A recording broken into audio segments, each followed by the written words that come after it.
Please welcome Lisa Hoffman. Good afternoon. Thank you, Sherry. That was such a wonderful introduction. I'm moved and somewhat overwhelmed by today and this opportunity to speak with each of you about what is so near and dear to me personally. One of the things that I do in my current capacity at McColl Center for Art and Innovation is to work with our team to make the invisible visible. And I want to tell you a few ways that we do this and how this shows up every day throughout all of our programs. Now, on this screen, you see a picture of a little girl, and that little girl is me. When I first moved to Charlotte 10 years ago, I had a really great story that I shared about me. I told all my friends that I met and new people that I grew up in a small town called Long Island. It was at a quaint little village where I could walk to the post office, the fire station. There was a bakery, a pizza parlor. I went to this great Catholic school called St. Bridget's. I was engaged in extracurricular activities. I learned everything I needed to know between 1st and 8th grade. I had an amazing childhood. And that's partly true. All of what I just told you, it's true. But not until about 4 years ago, when I had an experience at McColl Center for Art and Innovation, and I went through the Innovation Institute, where there were artist-led programs that helped me develop and become a better leader, become more in touch with, one, my creative side, but who I was as an individual, did that story evolve. See, I was keeping some secrets because while I had all of those great affordances, and I had access to all these great extracurricular activities, I also had some other things that happened in my childhood. My parents were the working poor. Some nights I came home, we may not have electricity. Some mornings before leaving to school, we had no hot water. My father actually installed a coal stove. We were the only family in Long Island shoveling coal. And we would run out, and we'd have to boil water for a bath.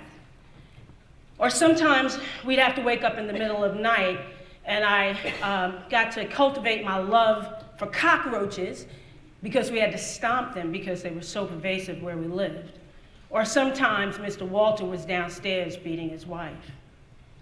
You see, that's not the story that we see, and that was an invisible story about me, Lisa Hoffman. I didn't share it, I didn't talk about it, but it was a very important part of me. And that's how McColl Center for Art and Innovation helped me take something that I considered invisible and non-existent and really non-important about me and helped me bring it to the forefront.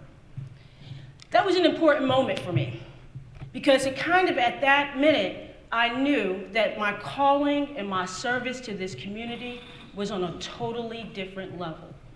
That what I needed to do and what my call to action was much bigger than just how I operated in a building or a space, how I operated throughout time, but it was really more about how I could be in service to the community and how I can help other children and other families and other communities that are feeling invisible in this place we call home and help make them visible. But not because of the sum of their dysfunction, not because of the issues, because maybe the lights weren't on, our bill wasn't paid, but because they were cultural assets. They were the people that we wanted here, that we needed here. We needed their voice, we needed their contribution, and they had value to add to this society.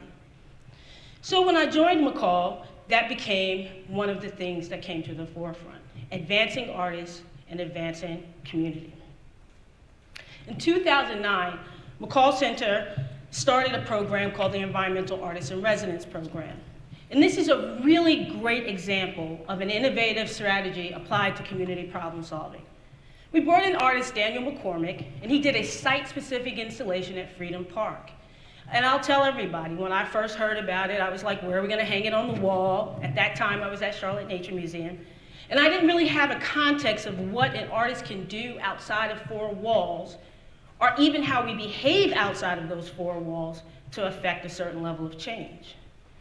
Well, Daniel proved that wrong, and he showed us something that we never had seen before.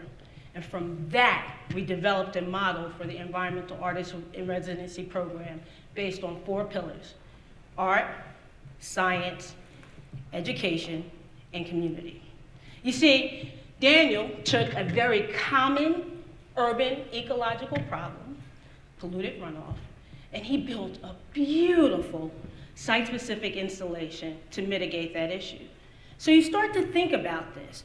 What does it look like when you put artists in non-artistic contexts to problem solve and to begin to do things and use words like remediate, fix, infrastructure, improve, convene, and that's what you get. Not only was it effective, it was functional, and it was beautiful. It had aesthetic value. It was an attractor. People were drawn to it. People were moved to ask questions. What does it look like when artists are put in non-artistic contexts? I think that looks like innovation. So as time has gone on, we have been working at McColl Center for Art and Innovation and evolving this model. So that brings me to the next pillar, is science. Not everyone comes in with the level of knowledge that our Daniel McCormick came in. He was a geofluvial morphologist. I say that 3 times fast. He came in, he had a very clear path, a clear direction, and he also had a body of expertise that was unique to Daniel. As we evolved the program and we realized how successful this could be, we knew that we need the validation of science to be able to support these artist-led interventions. So what did we do? We didn't go looking for artists that were scientists, naturalists, geofluvial morphologists, and said, come to McColl Center, do a site-specific installation, and do more. We convened a team.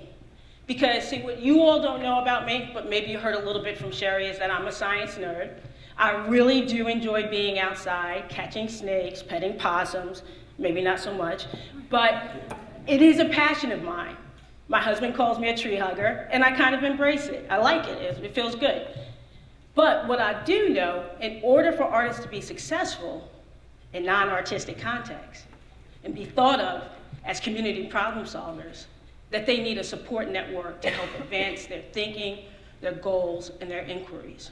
So McColl Center, being ahead of that pack and thinking very deeply about how can we support artists and also empower community and heighten awareness around environmental issues, convened a team of experts, technicians, engineers to help every artist that comes in and wants to do an environmental installation. What does that look like when artists and scientists are working together to solve ecosystem problems? I think that looks like innovation. In addition to that, and this is really important for me, I think Sherry captured it perfectly, is the value of education. You see, education is what saved me. Education is what made me feel good every single day. I'm a lifelong learner. There's not a day that goes by that I don't value learning something new. I get to do it because I'm mixed up with great talent from our team and our artists, and I get to work with community leaders. But another key point is, how do we pay that information forward? See, we're all familiar with terms around bridging the achievement gap. We need more talent retained in place. We want to get more kids of color at the table and doing things. If we could only get more children through our door that don't normally come. If we could get their moms motivated and come out of the fringes and come see us over at our institutions, we can increase the number of students through the pipeline. Well, we challenged that idea.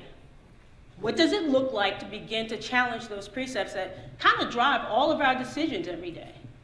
We decided that it was more important for McColl Center through the environmental program to work with children and teachers in place, helping develop content, provide context, and work with each of these students and teachers to evolve their thinking about place-based education, learn about their natural world, and more importantly, cultivate stewards of their communities. Another key point of our educational program, which is really important to me, is the mentoring aspect. You see, great mentors really do a great job at raising great leaders. And we knew we had something special here, not because of us, because we're just facilitators of this process. But because we have internationally renowned artists that come in from all over the world, and they have the capacity to pay that information forward. So we developed what we call our near-peer mentoring program, where our artists are working and actively engaged with students doing important work, creating art, and have the opportunity to inform decisions made at the center and in the field. What does it look like when you put artists in non-artistic contexts and allow them to work with students and teachers in place? I think that looks like innovation. The last point I want to talk about is community. When we talk about community, we tend to sit back, we get in our offices, and we think about how we're going to serve, how do we become more inclusive, how do we create access, and these are all key terms. I've used them several times myself. We write them in grant funds, funded papers, we talk to our constituents, our donors about that. But the idea about building community is that it has to be reciprocal. There must be an even exchange on how we do this. It's not about my friends from Druid Hills coming to McColl Center for Art and Innovation. The power comes in the moment when I leave McColl Center for Innovation and I go to Druid Hills. And we work together alongside artists to co-construct, co-create, and develop solutions to community-based problems. So I've outlined the 4 pillars: art, high aesthetic value; science, validation of the important work that artists are doing, especially through the environmental field; education, the value of education to our society, both in the formal and informal networks; and community, the value of understanding and co-creating with our community members, whether it's a geographic community, a business community, a Parks and Rec agency. How can we co-construct, co-create, and community problem solve and tackle some of the biggest issues around us? And this is what we know at McColl. We know that this innovative model includes very strong, innovative strategies to help us advance this thinking. I'll leave you with this. I leave you with part of this, that I'm okay. I'm okay because I have a real story, a whole story, a story that I'm proud of. I walk in favor every single day. I have a full, rich life of love, happiness, where I get to pursue my passions for environment, community, and science, and I'm okay.